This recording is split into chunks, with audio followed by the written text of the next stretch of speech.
Hi and welcome to the Property Pod. This week I'm joined by Libby, who works in our marketing department. We're going to discuss mortgage advice for first-time buyers, but also for anyone else really, general conversation about mortgages this week. Just to bear in mind, again, we say this every podcast, that we're not offering legal advice here, we're not legally trained ourselves, we both work in the marketing department. Although I am pleased to announce that in the forthcoming weeks we'll have guests coming onto the podcast, and we'll actually be moving to a studio, so the quality of these podcasts should improve significantly in the forthcoming weeks, which is exciting.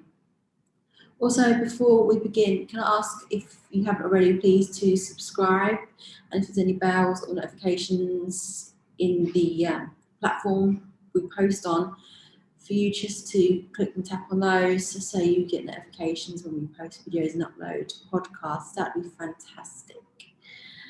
So my background experience in terms of mortgages and buying a home would be the fact I bought my first house when I was 18, so I was very young, and this is unusual now, I realise. Didn't at the time. I didn't know anything about it then. I just went with the mortgage advisors.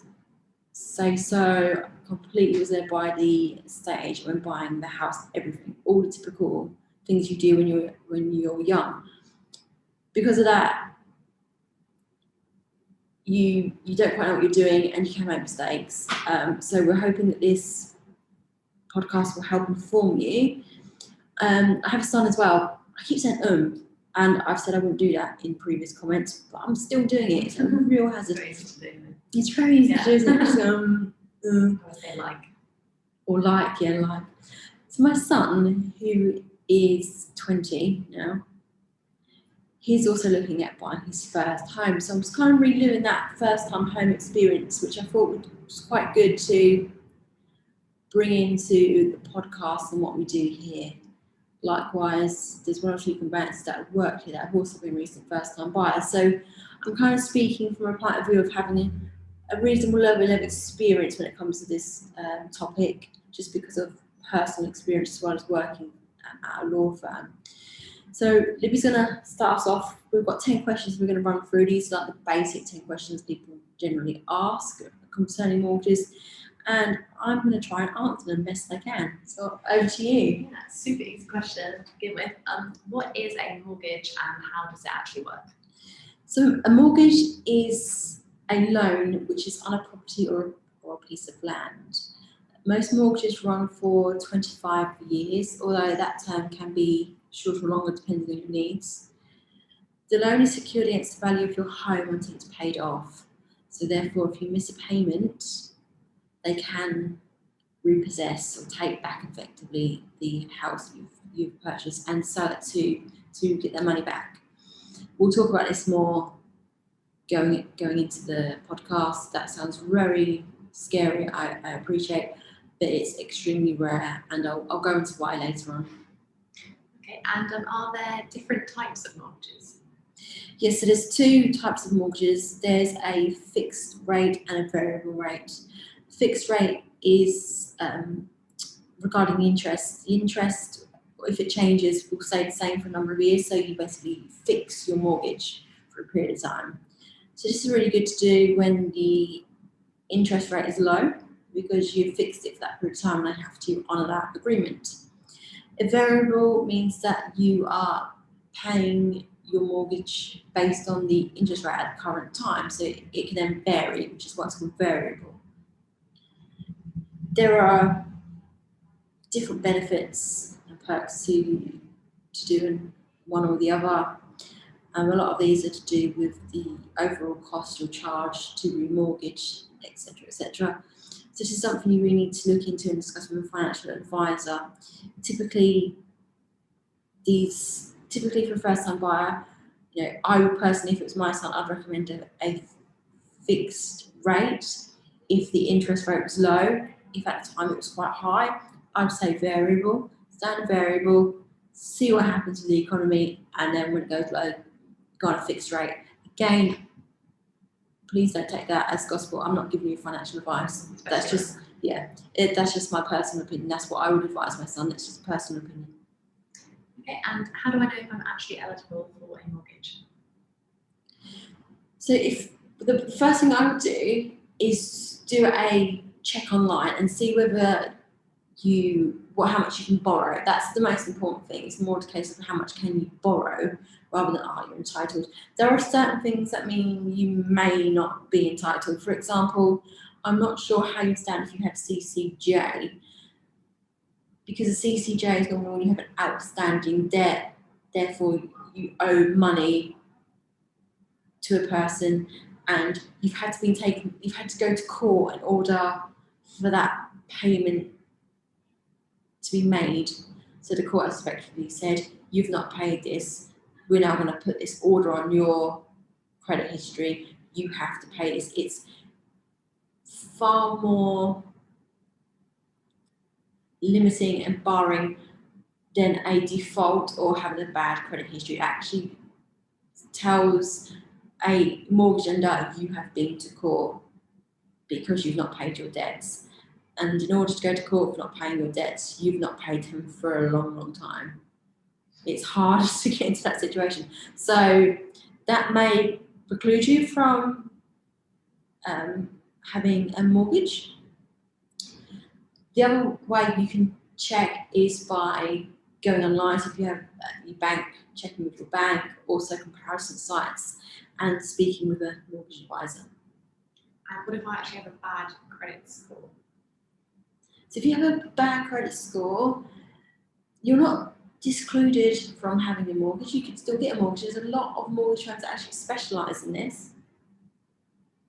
So don't be put off if you've got a bad credit score. The important thing with credit is making sure that you've not missed any mortgage payments if you're a second-time buyer, and also that you've maintained regular payments circling within the last 3 months, but you would like to see that over a period of time, as much as a year, if you're going to go apply for a mortgage. So if you've had if you've got a bad credit history, because maybe when you're young you're a bit reckless, but for the last year or two you've actually made regular payments. Yes, you've still got a little bit of debt, but you've actually made regular payments, and your credit score is slowly coming back up, but you're sort of in the bad to fair range at the moment. It's not brilliant. You should be fine to still get a mortgage. I would apply with your bank first, or go through a mortgage lender or broker, because they'll have more offers. So I'm talking about someone that is open to a lot of panels of lenders rather than just one lender. I'd go to your bank first as well as an instance. So these are kind of like my first instances: a broker with a bank or a lender. Depending on what they say to you, you may then feel like you need to go to a specialised company that deal with this, and then go based on their advice. They should advise you that actually yes you can, or no you can't. From personal experience, I know a few people that have had this issue, and none of them have been refused a mortgage because of this. Yes, they've had to go to a specialised mortgage firm and have had to pay slightly more in terms of interest rates and different things, but they haven't actually been barred from having a mortgage. It's more likely that you'll be able to borrow less rather than you'll be excluded from a mortgage. Again, just to clarify, a default having bad credit history is not the same as a CCJ. So you will not be excluded just because you've got a bad credit history. And how much deposit do I need for a mortgage? So for actual mortgage itself, you don't pay a deposit as such. You don't have to pay them anything to have a mortgage. But in terms of buying a house, and the deposit that you need for the house is typically between 10 and 20%, although some mortgage companies will offer a 95% mortgage. So I think the word deposit there is slightly misleading. A deposit when you buy a house isn't the same as giving a mortgage company a deposit for your mortgage, there's slightly two different things. You may get charged a mortgage fee, but that's not a mortgage deposit, and that's very varied on the bank. Most banks, if they do offer a fee, will incorporate that in the actual mortgage itself, so you actually have to pay it up, any costs up front. But when buying a house, as I said, it's typically 10 to 20%. I would always encourage you to save as much as you can and have a big deposit when you're purchasing a house, because you'll effectively be borrowing less, your interest rate will be less, so it's more beneficial for you. This is very more applicable if you're a first time buyer. If you're a second time buyer, you therefore then you use the equity built up in your first home as your deposit. So your deposit would naturally be quite high anyway. When you complete online calculators and stuff to work out how much you can borrow, you have to put all that information in there. So that will give you a good indication of how much you should have as a deposit as well. Particularly, I think on Rightmove, there's something at the bottom of the page there, and it will actually tell you the deposit that you should have, and then calculate it for you. So it's a really good first indicator there of how much you need to save. Okay, and how much could I borrow with that?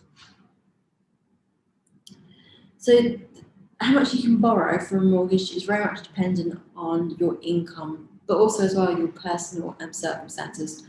So if you're a single person, for example, but you have a very good income, and let's say this income is, I don't know, 40,000, for example, you make £40,000 a year, and you want to make a mortgage application. The amount the lender is likely to offer you, as silly as it sounds, is probably going to be less than if you were two applicants, both on £20,000 a year, because if one of you loses your job, there's still someone else who can help pay. Whereas if you're one person applicant, you need your job, who's going to pay? So there's things like that. There's also things to do with if you've got children, what age are they, how long are they dependent for, tax credits, maintenance money, all these different factors all add in. So that question is pretty hard to answer because it does very much depend on your income, personal circumstances. Again, just go online, check, do these calculators, check. They may not be 100% accurate, but they'll give you a really good ballpark figure, and then you can start planning going forward on that. Obviously, once you get your mortgage offer in principle, you'll really have those things ironed out. So yeah, again, all dependent on your circumstances. Okay, and what do I need to do to get a mortgage?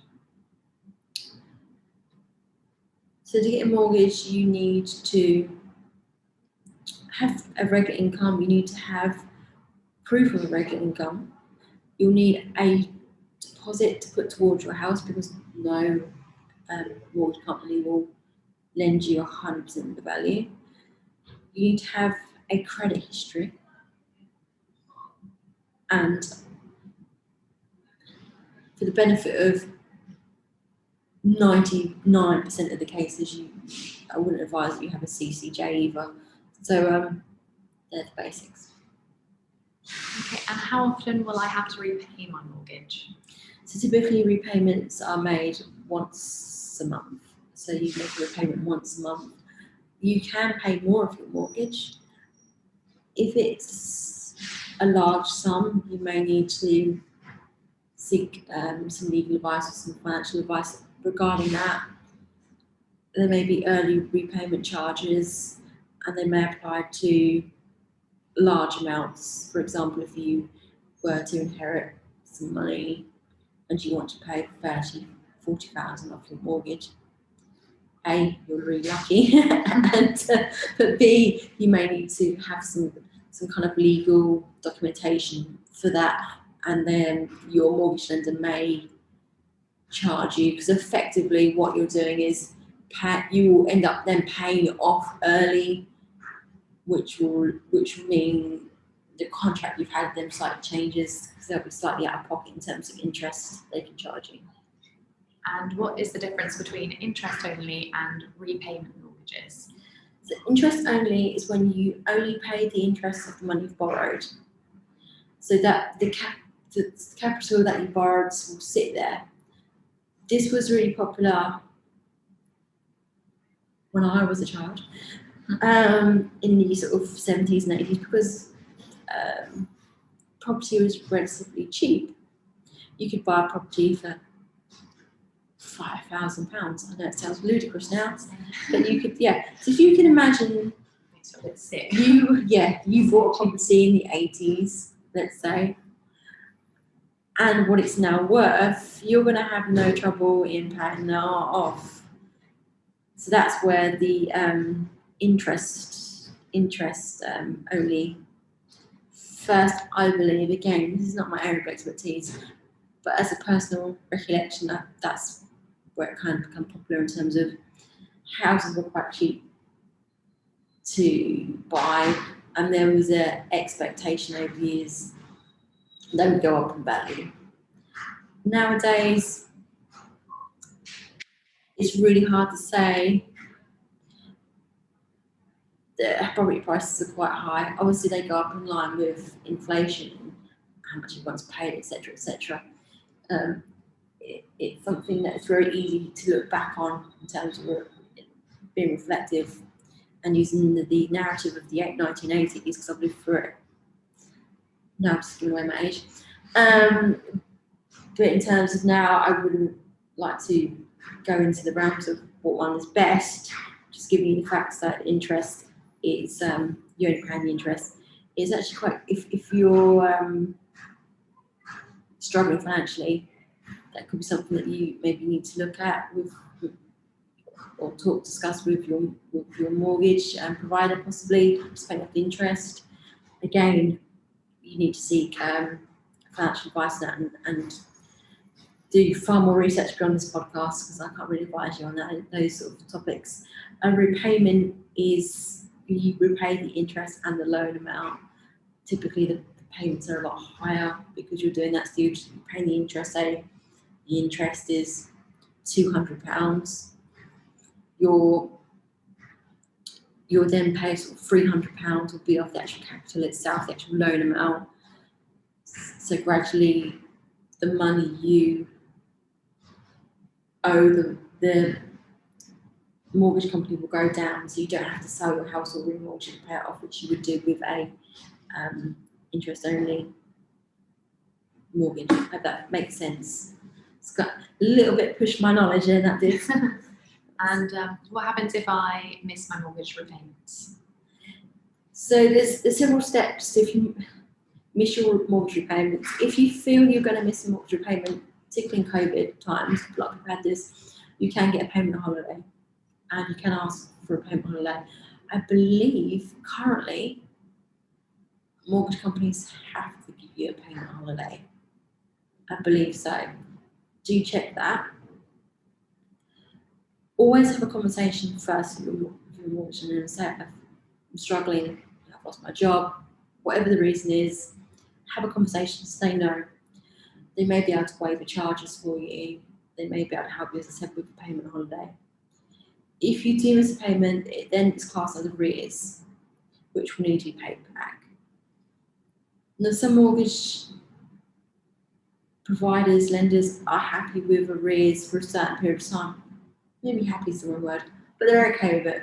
They understand there's a especially for COVID, people who lost their jobs. But there needs to be a realistic expectation that you're going to pay it back, and this is not going to go on for a long time. So, for example, it could be that you've lost your job and you've got no means of income, but there's an expectation that you will receive universal credits at some stage, or you'll receive a settlement agreement payment, and you'll have to then pay back the arrears. It's definitely a priority bill. So one that you should really be focusing on paying as soon as you're able to. If it goes on for a longer period of time, then it's classed as a default, and then that will affect your credit history, and that's a little bit more serious in terms of you need to start thinking about payment plans. It's not a case of you're now just catching up a month or two. You're going to need to have a repayment plan, and this will stretch over a longer period of time, because obviously the expectations then is not that you can pay back the amount in full because you're waiting on benefit money to kick in, for example, or you're waiting for a settlement agreement. Actually, it's gone beyond that, and you're actually going to look at having to top up your monthly repayments by another £100 to £200 to actually pay off the default on your arrears in your account. Again, charges are probably going to apply to that, and unfortunately, and this is just me personally, one of the bones of contention I have with banks and lenders is that when you're financially in trouble, they whack on charges and fees, which seems absolutely ludicrous to me, because you're already in financial trouble. But that is effectively how they make their money, which is a great business model, not so great for human cost. And I'm very much on the side of the human cost. If you watch my Epic Life, Pretty dodgy. I'm very much on the other side of the fence here. If it goes on and you still haven't made a payment, they can repossess your home, which is what I was talking about the very first question I was asked. Banks don't want to do this. It costs them a lot of money, they have to take you to court. There's a lot of costs to the bank from doing this. Yes, the likelihood is they will get back their money. If they don't, though, so for example, when we had the property crisis in 2008, was it? 2008. People will find that they were in what's known as negative equity, so they'd effectively borrowed more than their house was now worth. So if you then repossessed during that time, as a number of people were, there was still a deficit in the money you owed. So some people were still owing their mortgage companies £10,000 to £20,000, and you still have to pay that off. So it doesn't just disappear, which is a really difficult situation to be in. I think nowadays it's quite rare, because this is why they don't lend you 100% of the mortgage. When the mortgage crisis was just before it crashed, some people were borrowing beyond 100%, so 110 and 20%, which is why there's a lot more rules, and the borrowing criteria is more strict now when it comes to mortgages. So anyway, when it comes to repossession, you have to have really pushed your luck with the mortgage company, or in effect, pushing luck's not the right term, it implies that you asked for this or you've just been lax. But you've had to, there's no realistic expectation that you're going to be able to pay this back now. It's gone beyond that point. You've not been able to keep up with the payment agreement you've had in place. Even if they've lessened the payment agreement, you still can't keep up with that, and you're still not paying continuous monthly repayments. So not only are you defaulting on your payments, your agreement, you're also defaulting on your monthly payments, and then they'll repossess you. Again, I'm not giving legal advice here or financial advice, just speaking from personal experience. I know one person it's happened to, and they were advised to sell the property before it got repossessed. This was a long time ago, this was in the 90s. So it's up to you, really, what you do in that scenario. If you're in that scenario, the likelihood is you're not going to be able to afford financial advice or legal advice, which I appreciate. In which case, I just recommend you go down to the Citizens Advice Bureau and get as much help and advice you can there. It's a really difficult scenario if you are in there, but this is why I said at the start of this topic to really discuss with your mortgage advisor all the help they can give you, because the more you're seen to be trying to help and pay and do as much as you possibly can to resolve a situation, the less likely you are to be in a situation of being repossessed. If you bury your head in the sand and you do nothing, they're going to frown upon that, and it's more likely.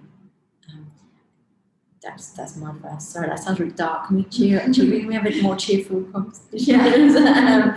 Is that the end of the question? No. We've ended on a really sad, depressing note. But just it's positive too. Because bear in mind that I'm old, and I only know one person this has happened to, so that probably is a good indication of how rare it is. Just be mindful when you are looking at properties and you think, oh yes, I'd really like to that house. Are you stretching yourself? Is it realistic? I know it's very tempting when you fall in love with a property, but do be realistic, especially if you're thinking you want to start a family. Have honest conversations. Who's going to go back to work? Doesn't necessarily have to be the woman nowadays that stay at home. If you're a female and you're earning more than your partner, maybe they're going to stay at home for a period of time to look after children, or maybe you're going to co-parent, or you've got childminding fees to consider. But those sort of things that you think are probably years and years away are worth thinking about, because ultimately you're signing a contract for 25 years or longer, and you need to bear these things in mind. So if you can only just afford a mortgage now and it's a real squeeze, then you need to look at, okay, can we afford this long term? Because actually I know that in 2 years' time I would like to start a family. So it's all these things if you can prepare and think about and look at, and if you can, it will help you in the long run in terms of not getting into these horrible dark situations we ended our podcast on.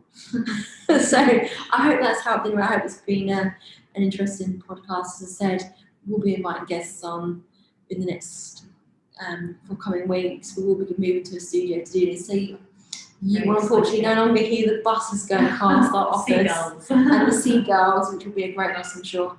Anyway, thank you for listening, and we'll see you again next Monday.